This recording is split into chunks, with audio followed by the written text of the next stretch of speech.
জুলাই গণ অভ্যুত্থানের রক্তস্নাত পথ পেরিয়ে আমরা জুলাই অভ্যুত্থান পরবর্তী প্রথম বাজেটের মুখোমুখি হচ্ছি।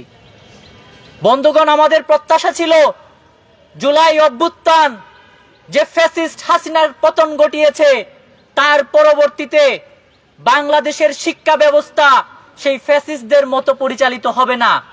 এটাই ছিল আমাদের প্রত্যাশা।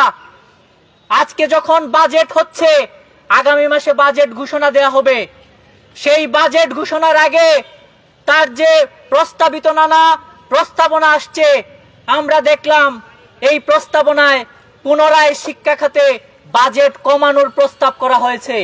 বন্ধুগণ, গত বছরে শিক্ষা খাতে বাজেট ছিল মোট বাজেটের প্রায় 12%, আর এবার যে বাজেট ঘোষিত হচ্ছে সেই বাজেটে বলা হচ্ছে শিক্ষা খাতে সেই ব্যয় কমিয়ে বাজেট বরাদ্দ হবে মাত্র 9%।